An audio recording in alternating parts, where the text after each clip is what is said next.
கர்த்தருடைய நாமம் மகிமைப்படுவதாக. ஆண்டவராக இயேசு கிறிஸ்து அந்த நாளிலே நமக்கு ஜீவனை கொடுத்து ஆயுசு நாட்களை கூட்டி கொடுத்து அவருடைய வார்த்தை கேட்கும்படியாய் தேவன் பாராட்டின பெரிய நன்மையான காரியங்களுக்காய் கிருபைகளுக்காய் கொடான கொடி நன்றி செலுத்துவோம்.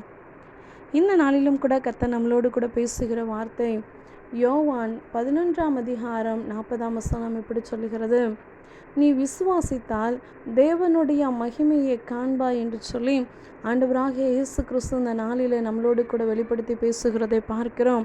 இந்த சத்தத்தை கேட்டுக்கொண்டிருக்கிற விசுவாசிக்கிற ஒவ்வொருவரையும் பார்த்து கர்த்தர் சொல்லுகிற காரியம், கேட்கிறது மாத்திரமல்ல, தேவனுடைய வார்த்தையை பேசுகிறது மாத்திரமல்ல, தேவனுடைய வார்த்தையை நம்ம படிச்சுட்டு விட்டு விடுகிறது மாத்திரமல்ல, அந்த வார்த்தையை விசுவாசிக்கிறவர்களாக இருக்க வேண்டும்.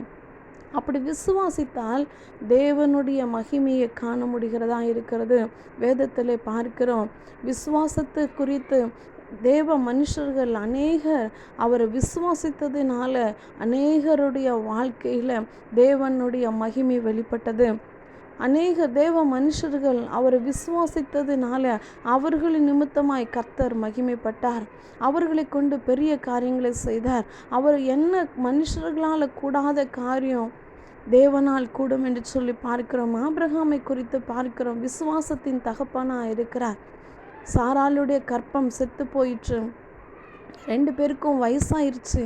பார்க்குறவங்க ஏளனமாக நினச்சிருப்பாங்க, கேலியும் கிண்டலுமாக நினச்சிருப்பாங்க, எப்படி இது நடக்கும்னு நினச்சிருப்பாங்க. ஆனால் வாக்குத்தத்தத்தை கொடுத்தவரும் அவர் வாக்கு மாறாதவராக இருக்கிறார். அவங்க 2 பேரும் விசுவாசிக்கிறாங்க. கர்த்தர் கொடுத்த வாக்குத்தத்தத்தின் நிமித்தமாய், அவர்களுடைய விசுவாசத்தின் நிமித்தமாய் கர்த்தர் ஏற்ற வேளையில் குறித்த காலத்திலே அவர்களுக்கு வாக்குத்தத்தத்தை பிள்ளையை கொடுத்தார் என்று சொல்லி பார்க்கிறோம். அதனால தான் இன்னைக்கு வரைக்கும் விசுவாசத்தை குறித்து பேசும் பொழுது நம்ம ஆபிரகாமை குறித்து பேசுகிறதை கேள்விப்படுகிறோம். எபிரேயர் 11ஆம் அதிகாரத்தில் பார்க்கிறோம், விசுவாசத்தினாலே நோவா தற்காலத்தில் காணாதவைகளை குறித்து தேவ எச்சரிப்பு பெற்று பயபக்தி உள்ளவனாய் இருந்தான் என்று சொல்லி பார்க்கிறோம். தன் குடும்பத்தை ரட்சிப்பதற்கு பேழையை உண்டு பண்ணினான் என்று சொல்லி பார்க்கிறோம். அவன் தேவனுடைய வார்த்தையை விசுவாசிக்கிறான். அந்த நாளில் மழையை பார்த்தது கிடையாது. ஆனால் கர்த்தர் சொல்லுகிறார், தேவன் அந்த பேழையை உண்டு பண்ணு என்று சொன்ன உடனேயே திருப்பி பேசாதபடிக்கு இப்படி ஒரு மழை வரும்னு நினச்சி, ஏன் அப்படின்னு அவர் சொல்லிட்டாரே அப்படின்னு சொல்லி தேவனுடைய வார்த்தைக்கு கீழ்ப்படிந்து அந்த பேழையை செய்கிறதை பார்க்கிறோம். பயபக்தி உள்ளவனாய், விசுவாசம் உள்ளவனாய் அவன் பேழையை செய்தான். அது நிமித்தமாய் அவனுடைய குடும்பம் பாதுகாக்கப்பட்டது. நீ விசுவாசித்தால் தேவனுடைய மகிமையை காண்பாய் என்று சொன்ன வார்த்தையின் நிமித்தமாய் அவன் விசுவாசித்தான். அதனால பெரிய அழிவு வந்த நேரத்திலும் கூட தேவனுடைய மகிமை அவனை மாத்திரமல்ல, அவன் குடும்பத்தையும் பாதுகாத்தது. ஆபிரகாம் சாராள் தேவனை விசுவாசித்ததினால, தேவனுடைய வார்த்தையை விசுவாசித்ததினால அவர்களுக்கு ஏற்ற வேளையில் எல்லாம் நம்பாமல் அற்பமான சூழ்நிலையிலும் கூட அவங்களே இனி வயசாயிடுச்சு, என்ன நடக்க போகுதுன்னு ஒரு வேளை நினச்சிருந்துருக்கலாம். கர்த்தர் கொடுத்த அந்த வாக்குத்தத்தம் அவங்க கொடுப்பாருன்னு என்று சொல்லி அவங்க விசுவாசித்ததினால கர்த்தர் அவங்க நிமித்தமாய் மகிமையை வெளிப்படுத்தினார்.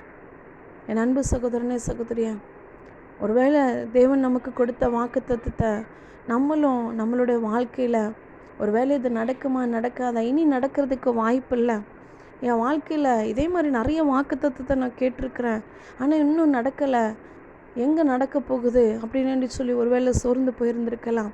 12 வருடமாய் உதிரப்போக்கு உள்ள பெரும்பாடு உள்ள ஸ்திரீ, அநேக பணங்கள் இருந்தோம், அவள் மருத்துவமனைக்கு வைத்தியருக்கு செலவாக்குன பின்பு எல்லாம் செலவாயிருச்சு, பணம் எல்லாம் செலவாயிருச்சு. ஆனால் தன் சரீரத்தில் இருக்கிற வியாதி சுகமாகலை.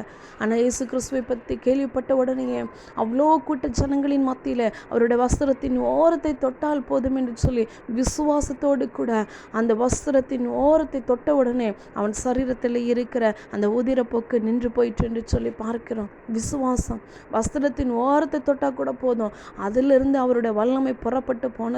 அதனால அவள் சுகத்தை பெற்றுக்கொண்டாள் என்று சொல்லி பார்க்கிறோம். இந்த நாளில் இந்த வார்த்தையை விசுவாசிக்கிற ஒவ்வொருவருடைய வாழ்க்கையிலையும் கர்த்தருடைய வல்லமை புறப்பட்டு போகிறது. அவங்களுடைய விசுவாசத்தின் நிமித்தமாய், நம்மளுடைய விசுவாசத்தின் நிமித்தமாய் கர்த்தர் இந்த நாளில் உங்கள் நிமித்தமாய், என் நிமித்தமாய் அவர் மகிமையை வெளிப்படுத்த போகிறார். இந்த நாளில் தேவனுடைய மகிமை வெளிப்படுவதாக.